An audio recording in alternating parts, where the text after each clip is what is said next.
তোমাকে চাই। সালমান শাহ ছিল বাংলা চলচ্চিত্রের ধূমকেতু, হঠাৎ করে আসলো, জয় করলো, আবার হঠাৎ করে চলে গেল। শুধু তোমাকে চাই। সালমান যখন চলে গেল, ওর অভাব পূরণ করার মতো কোনো হিরো তখনকার সময় ছিল না। আর কিছু জীবনে পৃথিবীতে এরকম কোনো ঘটনা নাই যে একটা হিরোর মৃত্যুর পরে, অস্বাভাবিক মৃত্যুর পরে, যে তার ফ্যানরা সুইসাইড করে মারা যায়। তো সেই দিক থেকে বোঝা যায় তার জনপ্রিয়তা বা তার জায়গাটা কত বড় ছিল ফিল্ম ইন্ডাস্ট্রিতে।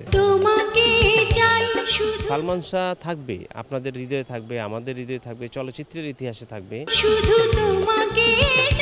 সালমান শাহ ছিল বাংলা চলচ্চিত্রের ধূমকেতু, হঠাৎ করে আসলো, জয় করলো, আবার হঠাৎ করে চলে গেল। চলচ্চিত্রের অনেক বড় ক্ষতি হয়েছিল। সালমান যখন চলে গেল, ওর অভাব পূরণ করার মতো কোনো হিরো তখনকার সময় ছিল না। পরবর্তীতে হয়তো বা এসেছে, অনেকে করেছে, কাজ করতেছে। মানে ও তো একটু রোমান্টিক ছবি করতো, হয়তো তখন মান্না ভাই হিট ছিল, রুবেল ভাই হিট ছিল, আমিন খান ছিল, অমিত হাসান ছিল। কিন্তু সালমান একটা ক্যাটাগরির ছবি করতো। ও হুট করে চলে যাওয়ার কারণে ওতে একটা অডিয়েন্স ছিল, বিশাল একটা অডিয়েন্স। এই অডিয়েন্স একটা ধাক্কা খায়, হলে যাওয়া বন্ধ করে দেয় অনেকে।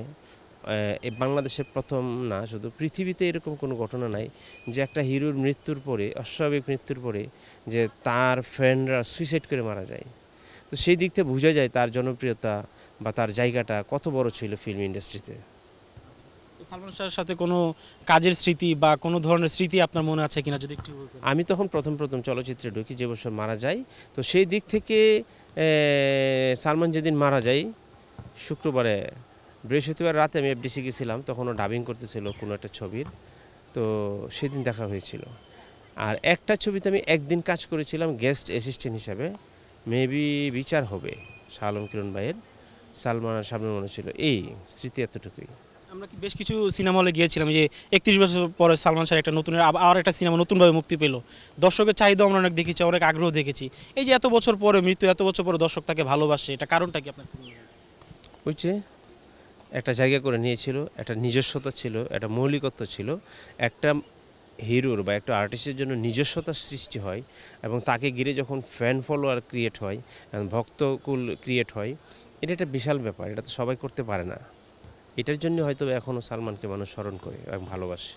আপনারা যারা সালমান শাহকে ভালোবাসেন, ব্যক্তিগতভাবে আমিও পছন্দ করি, ভালোবাসি। তো সালমান শাহ থাকবে, আপনাদের হৃদয়ে থাকবে, আমাদের হৃদয়ে থাকবে, চলচ্চিত্রের ইতিহাসে থাকবে। তারপরেও বাংলাদেশি চলচ্চিত্রের সাথে থাকবেন এবং নতুন নতুন ছেলে মেয়ে আসে যারা, তাদেরকে অ্যাপ্রিসিয়েট করবেন, জায়গা নেবেন, তাদেরকে ঘিরে ধরবেন। এখন সাকিব সুপারস্টার, যখন সাকিবের অনেক ফ্যান ফলোয়ার, এরকম আরও যারা নতুন নতুন হিরো আসবে, ভালো ভালো আর্টিস্ট আসবে, আপনারা সবাই সাপোর্ট দিবেন।